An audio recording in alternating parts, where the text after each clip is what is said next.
Good morning, Instagram, and welcome to today's episode of the Trish Lynn Show. Today we are talking about raising resilient kids.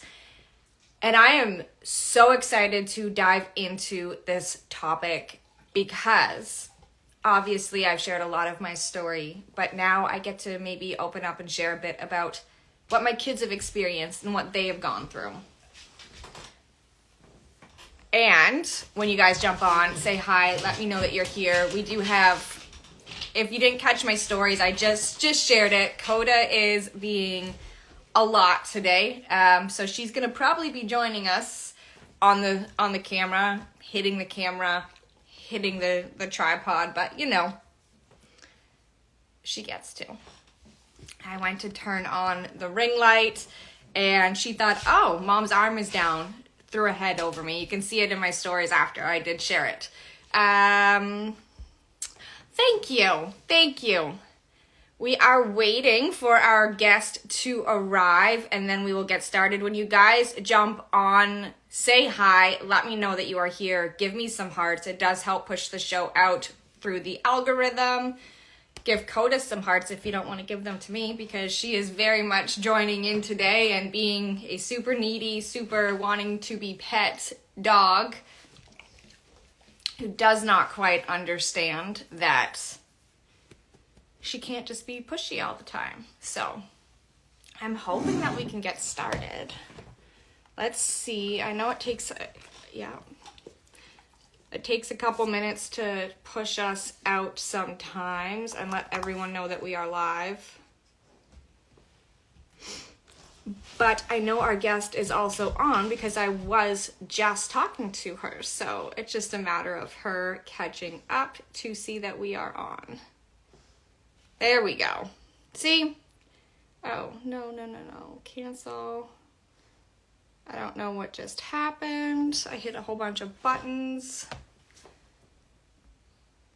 Let's see if we can get this to work.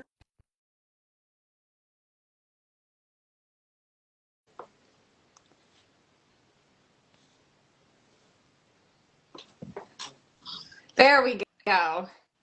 Hello. Let me get this fixed here. I How's hit that? a button and I almost blocked and unfollowed you. Oh, mornings. Yes. And I've got Coda's right here. I don't know if you saw it right before you jumped on, but she's right here with us. She was hitting the ring light and the tripod and my arm, and she just wants to be pet. And I'm like, okay, let's take a break so she might join in on the show as well. Cool. Typical kids. They want all the attention when you go online or you get on a phone or, yep. She's just a big dog and a big baby, and Yep. So I did announce the show. Today we are talking about, I kind of just stopped there, like we just had this conversation. So I announced the show. Today we are talking about raising resilient kids, and I'm going to let you come on, introduce yourself, share a bit about what you do, and take the lead on this one, because I would like to be able to share my experience, the pieces that my kids have gone through and experienced, but I'm going to let you take the lead since this is what you do. sounds great. So I'm Mary Kay Garrett, and thank you so much for having me today. I'm so excited. And a little bit about my background. So I'm a parent coach. I have been working with parents for about 5 years, and I've been coaching for almost 20. So I've got quite a bit of a background. Now, how I got where I am was I had an event happen back about 20 years ago when my kids were younger. They're all in their late 20s, early 30s right now. And having an event happen, I was in Florida. I was on beach vacation, and I found myself in the middle of the living room raging at my kids. And in that moment, I realized I hated the person raising my kids, and it was me. And so I call this my line in the sand moment. I went down to the beach, I drew a line in the sand, and I stepped across that line and I said, from this moment on, I will only treat my kids with compassion, love, and respect. And that was, I dove ahead in, totally full in on my own transformation. And about 4 or 5 years later, I realized I really wanted to help other people. And that's when I became a coach. So my kids, when I went through all my transformation and my coaching, were in their teens. So I have a ton of experience with working, personal experience with parenting teens. And my whole goal has been to build a deep relationship where I'm the one they come to when they have challenges, that we can work through it rather than them running out to their friends or their friends' parents and asking for advice. So it's been quite a journey. And when yesterday we were going back and forth on what we're going to talk about, raising resilient kids. Well, yesterday I had this fantastic conversation with my daughter, who's going through, and she doesn't mind if I share. It's my youngest daughter. She's 27. Her name's Bailey. And she's going through some stuff where there's this job she really wants that kind of fell into her lap. And they're not getting back to her, and the anxiety and all that kind of thing. So she's like, Mom, I finally realized that it's all part of the growth. She's like, I look back at some of my experiences. Back in 2020, she was right out of college, and she had this job, which at that point in time seemed like her dream job. Well, the morning of the job, she was walking out the door and got a message from them that you didn't pass the drug test, so we're not going to hire you. And the reason she didn't pass the drug test is because she drank too much water. She was so healthy that the water, TMI, but it basically watered down, so they could not get a drug test off of her. So they're like, instead of moving forward, trying again, we're just not going to accept you. Literally dressed up, walking out the door to her job. And, as a mom, I was like, oh my God, I just want to fix this. It was like that panic thing about, wow, she's just devastated. Yeah. And yesterday when we were talking, she's like, wow, all of the things that have happened, that if I had had that job and taken it and gone that direction, these things wouldn't have happened. My life wouldn't be as amazing as it is now, or where I see it and I can look back and I can go, this event, wow, that was so good for me. That breakup I went through, wow, that was perfect to get me to where I am. And that's, such a good example of what resilience is. And resilience isn't protecting our kids. Our resilience is being there and letting them go through the emotions and the life so that they build their own confidence and they can see what's going on, and that it really is for them when those experiences happen. Yeah, one thing I love to share, and I say it all of the time, rejection is protection. So I am a very big believer in, universal laws and manifestation, and that rejection is protection. You are being protected from something that is not meant for you, even though you can't see it. Yeah. There is something greater that has already seen, hey, this isn't your path, so we're going to keep this from you because there's something so much bigger waiting for you. Yeah. And it's in the moment, it's so hard to go there. So hard. It's just, and so, it's, the first thing you want to do when you've got a child that's going through all of those emotions is really just sit there and acknowledge and validate. So we, like I said earlier, we want to fix, we want to solve the problem, but it's teaching them, how do you go through and really just feel the feels and allow you to go and be in that space and say, okay, maybe if you're feeling a little bit of anxiety, you get up and you go for a walk, you go outside, you go for a workout, and you kind of move the energy. Normally, and when I was growing up, it was, oh no, you don't want to feel those bad emotions. But emotions are neutral. They're not really, it's just kind of a key to, okay, this is what's going on. This is my thought process. Let it all, the more you can just let it flow through your body and teach your kids that the easier these things are going to be. And so I like to dive deeper. So if my kids, I do a lot of personal development work for myself and I dove into, their human design charts and their not self themes and whatnot. And Uh-huh. anger, of course, runs through my ex, both of my boys and my daughter. Yay me. But it's getting through to the root of, why are you angry? Asking Yeah. them why they're feeling, what has made them feel this way, so that they can at least understand and acknowledge. And then if it's something that's insignificant, which a lot of the times it is, we can say, well, why are you letting this make you feel this way? Like, look how frustrated you are. Look how miserable you are. And it's Hmm. something that's really not that big of a deal or not that important. Yeah. Well, and anger basically, it's a feeling that we feel like we're not being, how do I put this, righted is the best way, that we're losing something. So going underneath, like you said, how do you shift perspective? And the way you do that is you go deeper and say, okay, what's this really about? What's really under, when there are in anger, it's like, did they have a bad day? Is it, are they not feeling well? Did they, stress of a test? And nowadays with school and all the chaos that's happened around it, is how you really getting, and that's where building those deeper connections with your kids is so, so important. So when you see that, because anger, a lot of the times when your kids get angry, we're just triggered right into the reaction. We just jump right in with them and go, what, I'm going to tell you what to do, and you're coming home in a bad mood, get up to your room, instead of going, wait, what's going on? Yeah. We take it so personally. Yeah.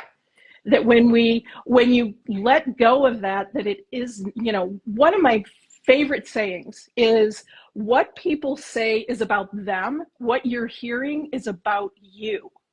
So when my, one of the kids came to me and they're super angry, it's looking at, okay, what happened in their day that created this energy for them, and not going, not playing off of it and saying, it's all about me, you're ruining my day because you came in this mood. Mm-hmm. But understanding that you can stop and just, okay, let's just stop for a minute, let's pause, and let's take a look at what's really going on here, and allow them the space to kind of get some things out and listen. And I think out of every parenting tip I've ever given, the one that's the most powerful is listen to your kids without an agenda. Just be there for them no matter what, and be fully present. And that is a absolute game changer. Yeah. When they know they're being seen.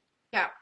And I like to, if they are angry, one, I ask them why. And, first and foremost, if they start giving me shit, I turn around and say, I'm not the one you're angry at, so stop giving me shit. I'm here to help you.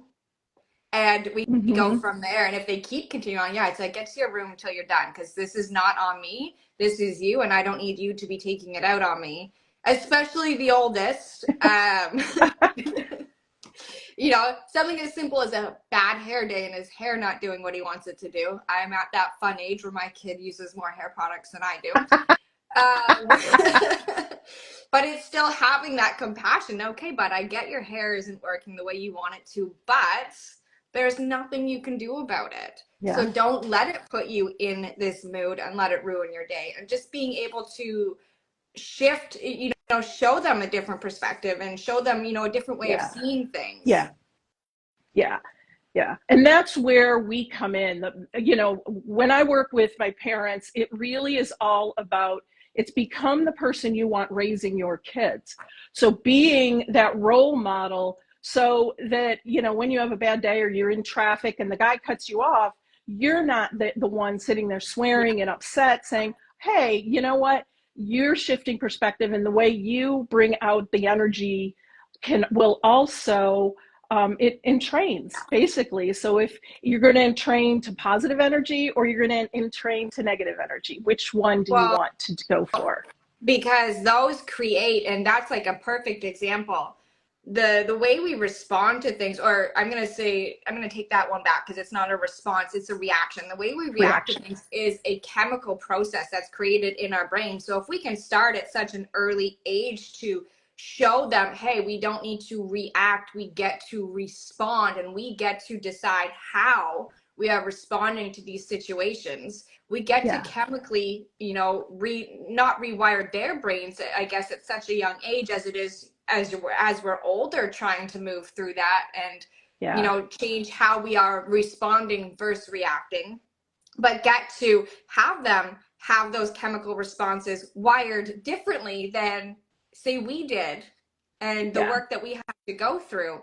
And it's showing them just the different ways to go about things. I know we've had previous conversations before the show and talked about a lot of the pieces that I've gone through with the kids, and I am their safe space. I Yeah. am the one that they come to. And with everything that they have experienced and been through, it's I'm their role model. So Yeah. for me, it's number one is, how am I responding to what is going on, so I can show them what it should look Yeah. like. Yeah, and that's so important. I mean, when we had our first conversation, I love the way you're parenting and the way you're really taking a stand for yourself, and you're taking a stand for your kids on who they can be. And they've when there are negative influences, whether it's an ex or even bullies at school or whatever, how do you show up for yourself that you're that rock for them, and they're like, okay, this is how mom's showing up, I can do the same for my friends. But it gives them that really safe space, so if they're not showing up that way, they can come to you and say, hey, things are a mess here, and I just need you to listen. I don't need you to solve my Yeah. problems. And that's where sometimes parents go off track. And I've done that myself, where my daughter has struggled with anxiety and depression, and I'm a coach. I should be able to fix it, right? And that's when our relationship completely changed, completely shifted. When I wasn't fixing it, but I was there standing with her, beside her, and I was that person that she could just bounce stuff off. Yeah. But it wasn't like, well, telling her what to do. Yeah. And that's so my middle child went through a little bit when I first left, and you I wanted to step in and fix it, but I had to also take that step back and recognize I am not the person to fix this. He needs to see someone who is neutral outside of the situation and everything that is going on. But I am still there for him and a Mm-hmm. safe space for him, which was the biggest piece.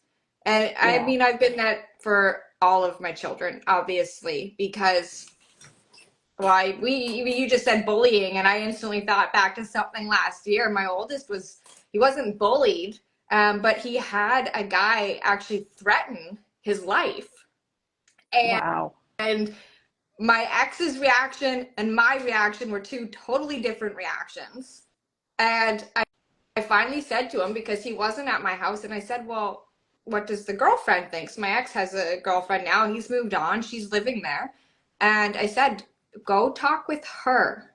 Like, we're talking, yes, but, dad's overreacting. He's taken it way too far.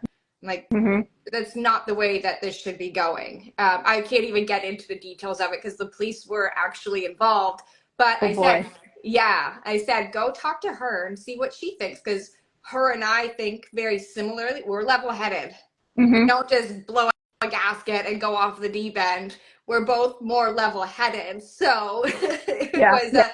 go see Yeah. what she thinks and get her opinion. Um, because it takes a village to raise these kids, but Yeah. Yeah. showing them, there is still a right and wrong way to go about things, and blowing a gasket is not the way to go. And I wanted Yeah. him to see, not just my perception of what happened, but hers as well, so he can see, oh, look, there's two of them that are kind of on the same page. Dad's just off the wall, and maybe Yeah. I don't Yeah. want to go that way. So he still gets to make that decision of which way he goes. And he's a very level-headed kid as well, so he knew that the way his dad was going wasn't what he wanted. Yeah, yeah. um That's so, I love that, because it's true. It does take a village. And it's knowing when to reach out. Or, what I've done is I've built a tribe around my kids. So I have other people, other coaches that I know, that it's like, if you have a challenge, go to this person, or go. Or if, Yeah. well, your mom, so you're going to say that to me. Yeah. Well, that's It's it. And it's having it, sometimes it's someone else saying the exact same thing hits so much differently because it's not mom or exactly, it's not dad. exactly. Yeah. So it is having that, or know when you've got to go get them professional, that I can't solve this. The best thing I can do, the most supportive, is to reach out to somebody else, and they're going to be the one, like you said, I'm here, but they are going to work through it with you. Yeah. So true. And this summer has been completely different. So last summer, I don't know if we had this conversation, but for everyone who's watching and who's new to the show and new to me and my story, last summer was my first summer out of my marriage. And the way the kids were last summer to this summer has been a like complete change to Mm-hmm. how they are. And it has been such a good summer. There's no arguing, there's moments, but there's no arguing, and there's an understanding of, why this is how Yeah. it is. Yeah. And it's just been such a good experience to see them be able to move through the things and move through their feelings and the emotions that they are feeling. I mean, Emma is 8. She still has her moments. A couple months ago, we were sitting outside and she said, I wish I had a normal family. And it was just, well, Emma, do you remember how things were? Yeah, you and dad don't fight anymore.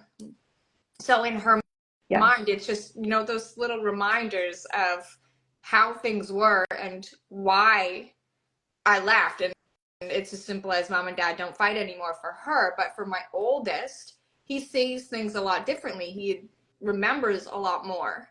And he has come so far with, I don't want to say acceptance because acceptance isn't the right word, but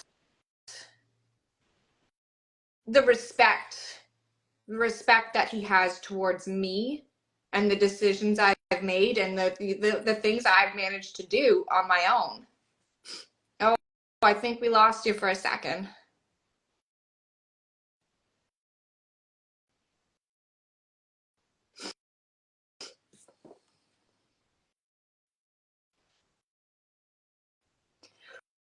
We are frozen. We'll give a minute to see what happens here.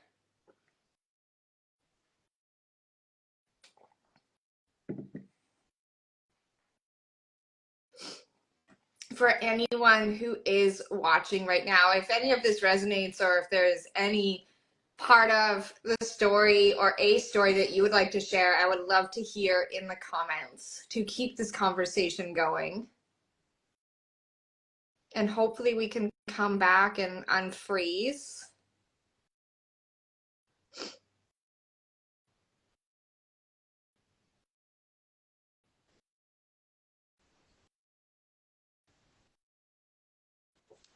The worst part is I don't know if it's just on my end or if it's everywhere, so we'll take a quick look.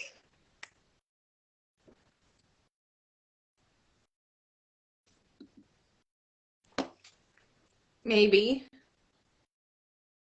Okay, let's see if she comes back on. Yeah, there we go.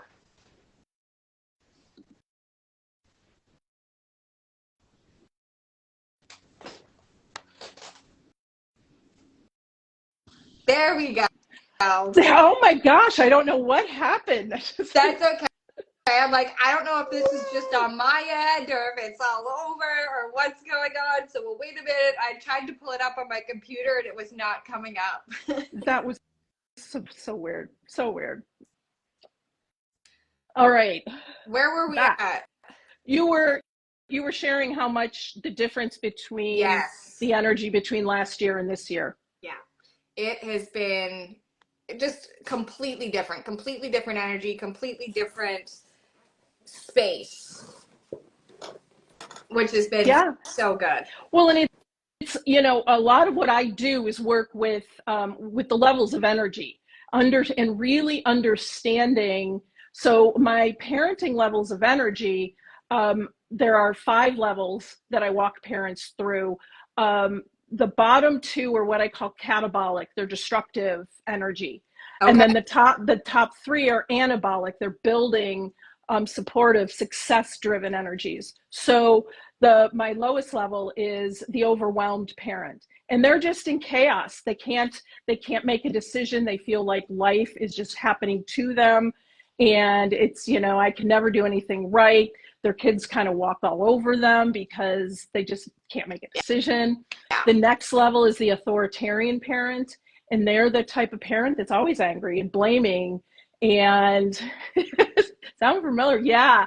And everything is everybody else's fault, and they're always they just bring anger, and it just, when you're parenting at either of those level, it just depletes your kids' confidence and self-esteem. So if anyone And has ever been in a toxic relationship, that is it right there. yeah, exactly. And we can, all the energy levels that I teach, we use that. You learn how to use them to work for you, because again, energy is neutral, and we want to be able to. We don't want to just, for a very long time, it's like, well, I don't want to be in those 2 levels, and that's denial. But what the 3rd level is, what I call the good enough parent. Everything's kind of, it's that sticky sweet, okay honey, yeah, everything's great. So they've got toxic positivity, so they are positive, but they still have that control and that kind of manipulation where they really want to they want the outcome to be in their favor.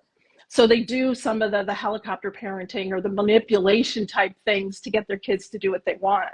The 4th level is the nurturing parent. And they're the parent that's always giving, giving, giving, which can be amazing if it's true level 4. Because a lot of the times what'll happen is a parent at level 4 will be giving and doing everything and cooking the meals, and then you have dinner, and then everybody walks away from the table and you're left to clean up, and they're like, I'm never appreciated. And what happens is you drop into level 1, nobody appreciates me. I do all this for you guys.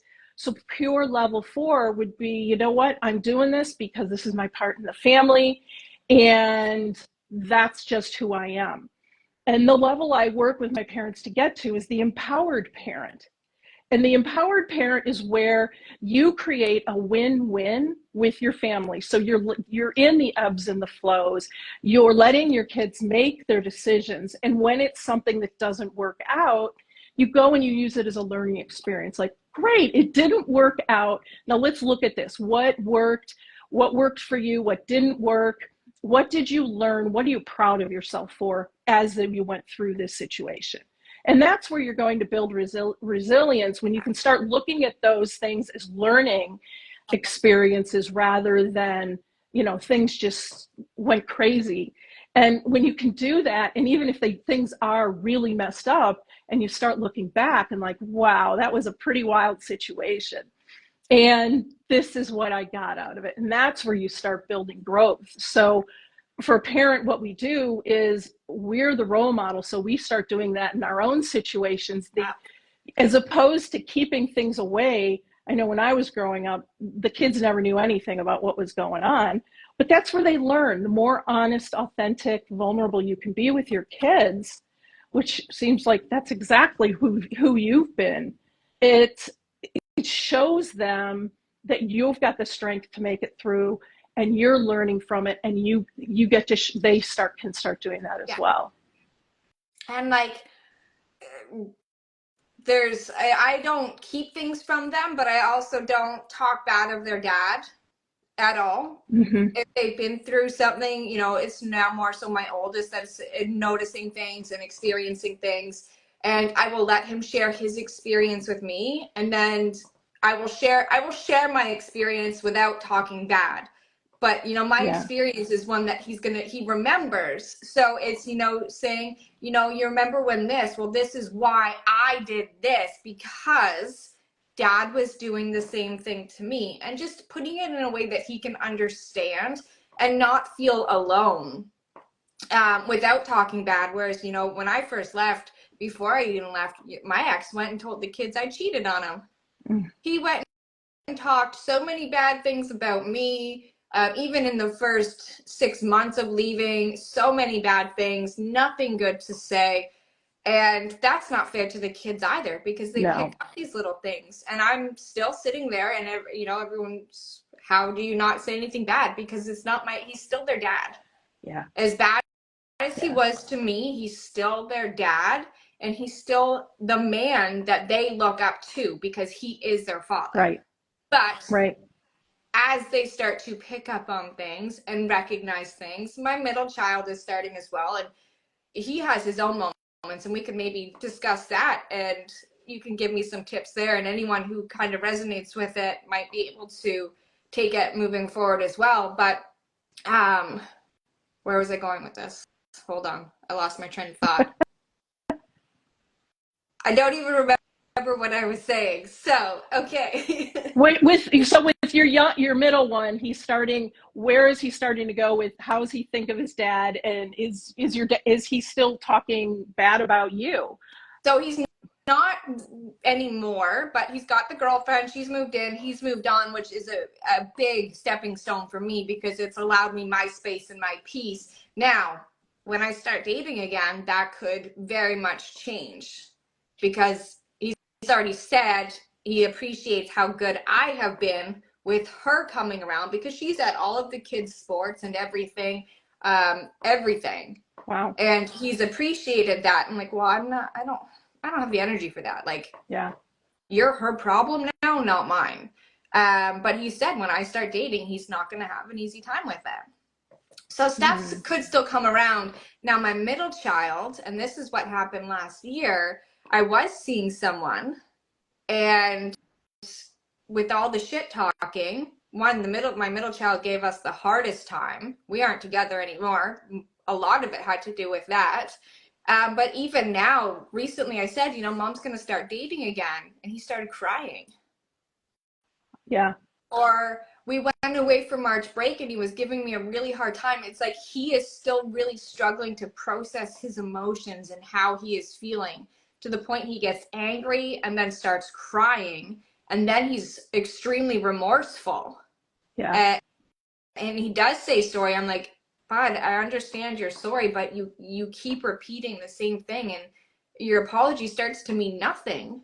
Yeah. Because you're still doing the same thing. But to start crying over the fact that I might start dating again, well, is difficult, because I'm like, dude, yeah. even you have a girlfriend. Like, you have a girlfriend. Dad's got a girlfriend. Your brother's got a girlfriend. Your sister, my daughter, is 8, and she has a boyfriend. She's on her third already for the school year, and school's been back in for 2 weeks, okay? And I'm here like, does mom not get to have someone? Yeah, that's such a hard one. That mom does those things. That mom's not just focused on them, and it's little by little, and just understanding their emotions, that it is going to be very difficult, and just being there and listening. And I know with my kids, it was always, as a mom, going in and saying and giving my part of the story. This is what I see. We went through with the 2009 whole foreclosure. We within 10 days we were with a predatory bank, and bank told us we were in a loan mod, and what ended up happening is we weren't, and they had lied to us, and within 10 days we had to be out of the house. We lost it. They gave us no rate. It was pretty rough. And so this was 2009. We're talking 15 years ago. Yeah. And I finally had a discussion with my middle child, my oldest daughter. And she's like, well, why did you keep it from us? And why did you do that? And there was until they were at that moment where they could really grasp it, there was nothing I could say, but this is my side. Because when you go and you do the buts, you're not acknowledging their feelings. You're trying to say, no, your side's wrong. You're wrong with this. My side is the one. That's the way they understand those kind of conversations. So it's kind of like, as you can bring in your own feelings, this is where I am. But if they're not understanding, and they're having their emotions. You kind of got to let them just do that and be there to support them and work through it And until they can. I've Mhm. been reassuring because, the biggest fear is it's going to be the same as the other side, and whoever comes into my life is going to be more important. Um, Yeah. so it's been, and he did tell them that last year. He said, and I heard it, so there's no denying it. I heard him on the phone say that I would rather spend time with the guy I was seeing than them. And Mm. that's not true at all. But now, now they're starting to recognize a lot of the things that were said are actually the other way around. And I've been reassuring as much as I can. I mean, no one, and I've made it very clear to anyone that I talk to, my kids come first. They Yeah. always have and they always will. Like, no matter what, they come first. And they know that as much as they can. And I guess until it actually starts happening and moving forward, um, they're not going to see it in a Yeah. way. Yeah, they'll feel in the way, with everything in parenting, the way I love to work with parents is planning is everything. Everything. So now having those conversations, you know what? I am thinking about starting to date again. And what that is and what's coming up for you as I say that. And let's work through this and how do we, maybe when that happens, you're like, well, you have one specific day that you take the one or both, you have those one-on-one connections with them Yeah. so that they still feel like they are Yeah. important, because there's going to be a shift of energy. Your energy's going to go to another person. Yeah. And so the more you can really have those conversations now that I'm thinking about it, what's that bring up for you?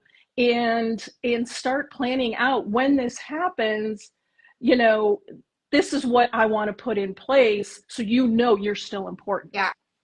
And I've already told them, like, it doesn't matter who I talk to or who I meet. It's a good, probably solid 6 months before they ever meet this person, because I don't want to bring that into their lives. For me, it's not fair to them. And in 6 months, you have a good idea if something's going somewhere or not. And if it's Yeah. not, then I'm not going to do that to them. If it is, then yeah, you get to meet my kids and you get to see what my life is all about. By then, you're going to know my life is all about my kids because I'm always with them. But my oldest actually really respected that because he's been questioning and whatnot. And there's sometimes if I'm driving and I get a message, he's the one that responds because he knows, and I involve him a little bit more because he understands a little bit more. And but he said he really respects that. I've said it, so it's probably a good 6 months before you get to meet anyone. Yeah, that's great. Yeah, that's great. And I had a train. Yeah, I know what I was going to say. And the other thing that you can bring forward with them is, like you talked about, all of them have they're, dating in one way or another, but say, okay, so why is it okay for you to be in that space? And you're saying you're not okay with me being in that space. And that's So what I said, and I brought up. I'm like, it's okay for dad to have a girlfriend now, and she's living with you. You have a girlfriend, but you want mom to stay single, and that's where about a half hour later, I got an apology and a hug and crying. yeah, So yeah, I think there's still a lot of fear underneath it yeah. of me not being there for them the way that I am, and that's I think a lot of still reassurance, but it's something that's so difficult to navigate. So It difficult. it really is, and I love getting curious with them when those moments are happening. Wait a minute, wait a minute. Why is this something that's okay there and not for me? Well, the real reason is because you're their rock, you're their stability. Is that stability going to go away when this shift happens and your energy's a little, part of your energy somewhere else? And it's that reassurance, but it's also that mirror. So let's take a look at, you're having this and you're saying it's not okay for me to have this. I'm really curious where that comes from for you. and bringing that up in presence, because so much of being a parent is that mirror and mirroring it back. And so as they get older, it's like, so you're saying, you know, as you get older, I don't want you to be in this space. I want you to understand that if you end up in this kind of space, that you being you is absolutely okay, and not sacrificing yourself for somebody else. Yeah, I like that. I really do. Yeah. It is so, I mean, so many moms, they do everything and everything. I had one of the things that got me into coaching is there was this mom who had 3 boys, and her life was so around them that when the last one left for college, she didn't know who she was. Yeah. She had no idea, because everything she had done was pouring into her kids. Now, is that how you want your kids to go through life, where they lose their identity because of their kids? So much of what I do is being who I want them to be also, so that they learn to be independent and supportive, and can have that really in their growth, be confident, because that's who you were as you were raising them. Yeah. And that's what I'm trying to step into now. And a lot of the work that I do for myself and with my clients is that self-identity work.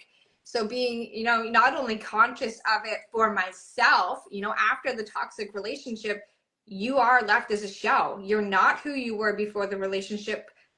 You get to build on this foundation of who you want to be. And, you know, stepping into that for me, and also allowing them to step into who they are, not who they are expected to be, but who they are. And, you know, if there's wins, we celebrate. If there's failures, we celebrate, because failures are growth. That's how you learn, right? Exactly. And sharing that side with them, where, you know, it's very different from the other side of their life, is the celebration piece of, yeah, you failed. Okay, well, you could do this better. You could do this better. Yes. You know, let's work on that for next time. Not just degrading them into, well, if you don't do this, I'm going to take this. Yeah. And letting them, you know, learn, because I want them to see that there does get to be, you know, a different way of doing things, and a different way of growing and learning and experiencing. And that is the side that I want them to take forward with them as they get to grow up and, you know, go off. My oldest is 15. Soon enough, he's not going to be at home anymore. And I want him, you know, I want a lot of, you know, the decisions I have made were for them. So that they get to learn and see and do things differently than what I experienced, and, you know, what the last 15 years of his life has been. Well, I guess 14 since I left, but, you know, now he gets to see things a bit differently and make these decisions and move forward in a different way. Yeah. And that's so important, having that stability. That one, when I've worked with and actually seen, like in my family, there's a couple toxic divorces, and the parent that is the most stable, that having that stable, what I call normal life to go to see. I had a friend whose daughter had passed, and she was helping raise her grandson, and her stable environment was actually coming over to our house and being, you know, part of our family, bringing the child, so that they understand this is the way that life is, not that where it's the chaos. They have those two sides, so they get to choose, you know, this is the one that felt better. And that's what you're doing for them.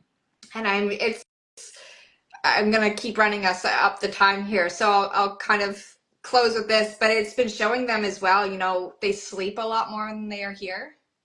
And my oldest has picked up on it.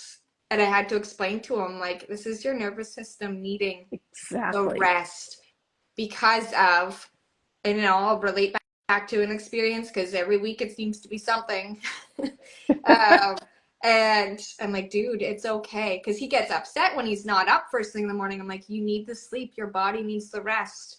Like, when you are going through these things, your nervous system is out of whack. And look how upset. And, you know, we've had moments. He's 15 and he was crying a couple weeks ago. in my arms, Mhm. like giving me a hug, bawling his eyes out because of something that had happened. And I'm like, this is why you're tired. You don't need to be going through this all of the time.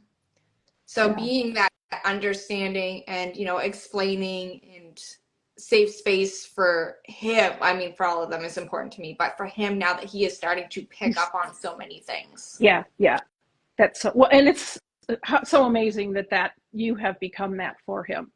That's just And beautiful. and dad is still dad. I will never discredit that when it comes to being a dad. He 99% of the time is a great dad. 90, we'll give him 95%. Um, he's there for them because, you know, he's starting to date again. Everyone asks questions, you know, is he active in their lives? Yeah, of course he is. He is there. We are at all of their sports together. He is there. Now, are there a lot of things that I wish were different?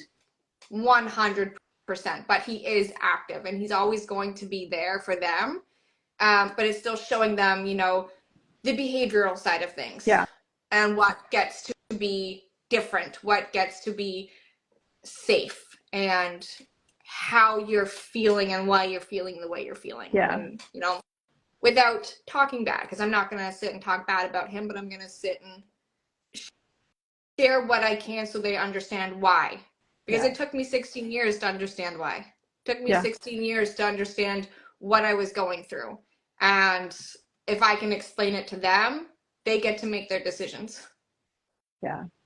You're an amazing mom. Thank You're you. amazing. You're an amazing human. Thank you. You've done the work, and it shows so much. I mean, that what you've done for your family to create this, and how that's going to move forward. What I love is the generational shift that happens when you parent like that.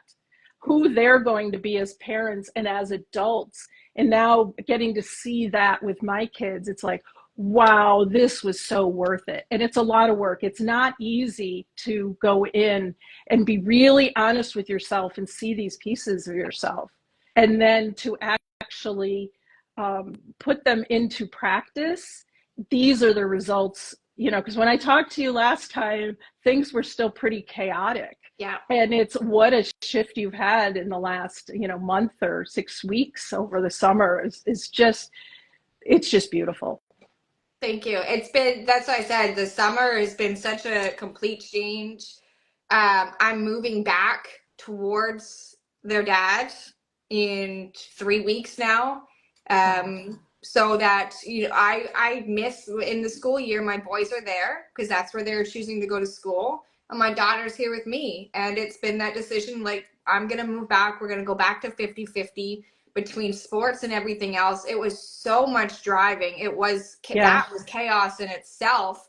So I'm really excited for that, and just to be able to be where we are now Yeah. and putting the kids first. That's always been my biggest focus, and it's going to be really good. My oldest is so excited because I'm right down the road from his school and his girlfriend. That's cool. Yeah. Yeah, and even that, hearing that is so cool because when we talked, you're like, I had to get far, far away.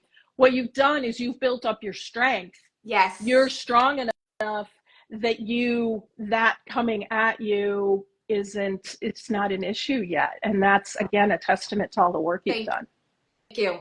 And it's the work that I'm here to share and support other women through, because, you know, this is such an important conversation around the kids, but at the same time, it all comes back to us.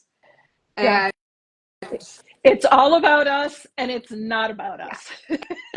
exactly. It's all about us and not about us at the same time. So on that note, if anyone is left feeling confused with that, reach out to both of us. I'm going to post your contact information in the caption and show notes. And if anyone wants some guidance and support on their parenting journey, they can reach out to you I would and, love you that. know, book a call with you and see exactly what you're all about in detail. Sounds good. I would love that. Awesome. Thank Thank you you. so much. Thank you for having me. This has been This has fabulous, been except for the amazing. glitch, but it's Friday the 13th, right? It's Friday the 13th. It's Instagram. It is all of it. And it's okay because we just go with the flow and we move through it and it gets to work Yeah, out. So this has been an exactly. amazing conversation. Thank you so much. Thank you. Bye. Appreciate it. Bye.